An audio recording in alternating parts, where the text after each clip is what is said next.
అందరికీ నమస్తే, welcome back to Yashasvi vlogs. ఈరోజు మన వీడియోలో ఎప్పుడు రొటీన్గా కాకుండా వెరైటీగా దొండకాయ ఫ్రై ఈ విధంగా చేసుకోండి.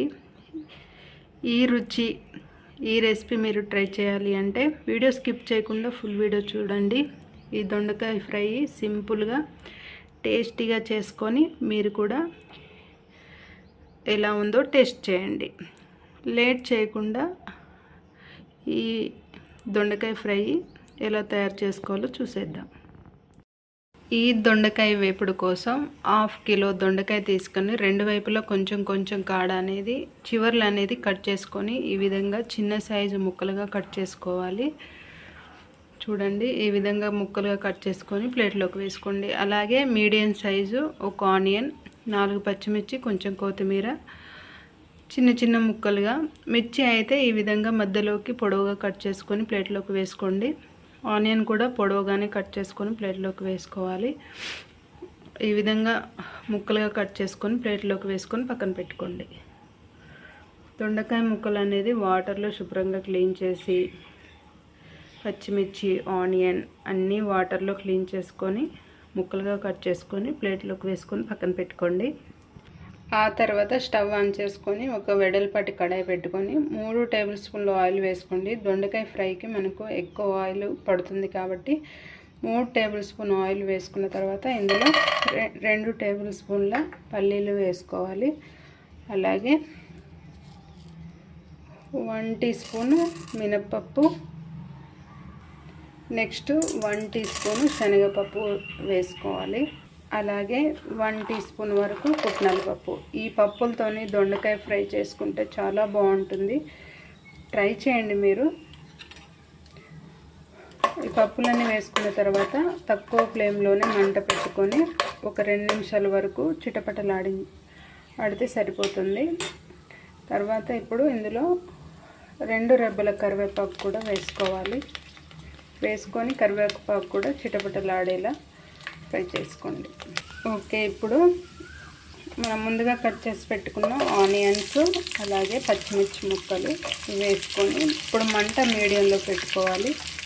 మీడియం ఫ్లేమ్లో పెట్టుకొని పచ్చిమిర్చి అండ్ ఆనియన్ దోరగా ఫ్రై అయ్యేంత వరకు మీరు మీడియం మంటలో పెట్టుకొని మధ్య మధ్యలో కలుపుతూ పచ్చిమిర్చి ఆనియన్ని దోరగా ఫ్రై చేసుకోండి. ఓకే, ఈ విధంగా ఫ్రై అయిన తర్వాత ఇందులో 1/2 టీ స్పూన్ వరకు పసుపు వేసుకోండి.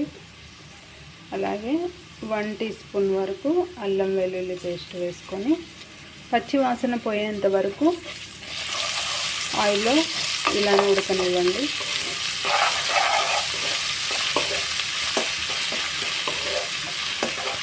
ఒకసారి అంతా కలిపేసుకొని ఆయిల్లో పచ్చి వాసన పోయేంత వరకు ఫ్రై అయిన తర్వాత మనం దొండకాయ ముక్కలు వేసుకోవాలి. ఓకే, ఇప్పుడు మనం ముందుగా కట్ చేసి పెట్టుకున్న దొండకాయ ముక్కలు కూడా వేసుకుందాం. కట్ చేసి పెట్టుకున్న మొత్తం దొండకాయ ముక్కల్ని వేసుకోండి. వేసుకున్న తర్వాత మీరు ఇది కూడా ఒకసారి అంతా కలిసేలా కలుపుకొని మూత వేసుకొని 5 నుంచి 6 నిమిషాల వరకు మంట మీడియంలో అలాగే తక్కువ ఫ్లేమ్లో అడ్జస్ట్ చేస్తూ దొండకాయ ముక్కలు మంచిగా ఫ్రై చేసుకోండి.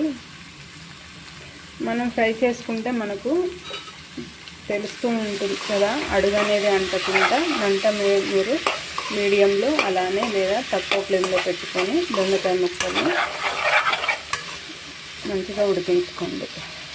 దొండకాయ ముక్కలు అనేవి మెత్తపడి మనకు బ్రౌన్ కలర్ వచ్చే విధంగా మెత్తపడి ఉడికే విధంగా ఉడికించాలి. ఇప్పుడు మూత వేసుకొని దొండకాయ ముక్కల్ని పూర్తిగా ఉడికేంత వరకు మధ్య మధ్యలో కలుపుతూ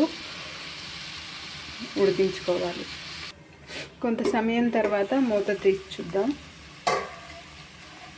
చూడండి, ఒక 2 మినిట్స్ తక్కువ ఫ్లేమ్లో ఒక 2 మినిట్స్ ఈ విధంగా ఉడికించుకుంటే చూడండి మనకు కొంతవరకు దొండకాయ ముక్కలు అనేవి ఉడికిపోయాయి. ఇలానే ఇంకాస్త సమయం వరకు మీరు మధ్య మధ్యలో చెక్ చేస్తూ బెండకాయలు మెత్తపడి మంచిగా ఉడికేంత వరకు మీరు ఉడికించుకోండి. బెండకాయ ముక్కలు మనకి ఎంత ఎక్కువ ఫ్రై అయితే ఆయిల్లో మనకు దొండకాయ ఫ్రై ఈ పప్పులతోని దొండకాయ ఫ్రై అనేది అంత రుచిగా ఉంటుంది. అందుకు మీరు అడుగు అనేది మాడకుండా మధ్య మధ్యలో చెక్ చేస్తూ కలుపుకుంటూ ఈ దొండకాయ ముక్కలు పూర్తిగా ఉడికేంత వరకు ఉడికించుకోవాలి. ఇప్పుడు మళ్ళీ మూత వేసుకొని ఇంకాస్త సమయం వరకు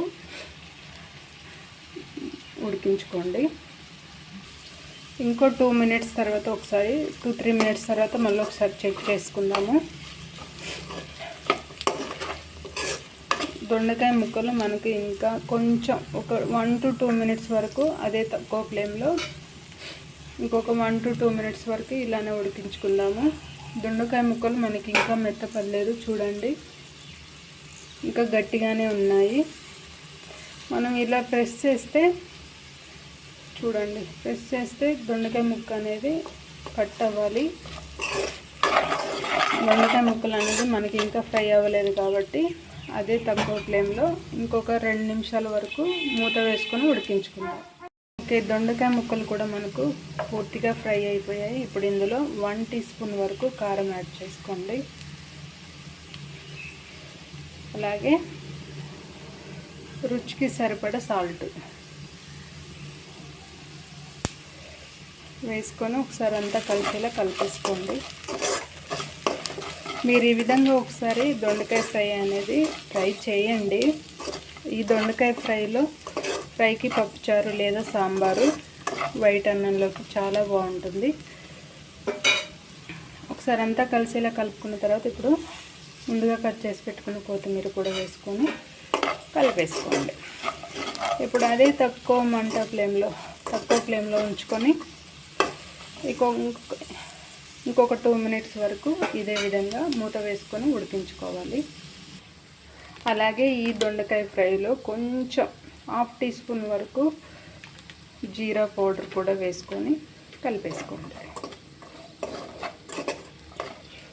ఇలానే ఇంకొక 2 నిమిషాలు తక్కువ ఫ్లేమ్లో ఉడికించుకుంటే మనకు వేడివేడిగా పప్పులతో దొండకాయ ఫ్రై రెడీ. ఓకే, దొండకాయ ఫ్రై రెడీ. ఇప్పుడు స్టవ్ ఆఫ్ చేసుకొని పక్కన పెట్టుకోండి. ఓకే, ఫైనల్గా మనకు దొండకాయ ఫ్రై రెడీ. ఇంత రుచిగా ఈ దొండకాయ ఫ్రై మీరు తయారు చేసుకోవాలంటే వీడియో స్కిప్ చేయకుండా ఫుల్ వీడియో చూసి దొండకాయ ఫ్రై ట్రై చేయండి. టేస్ట్ ఎలా ఉందో కామెంట్ చేయండి. ఈ రెసిపీ మీకు నచ్చితే మీ ఫ్యామిలీ అండ్ ఫ్రెండ్స్కి లైక్ అండ్ షేర్ చేయండి. Okay, thank you for watching.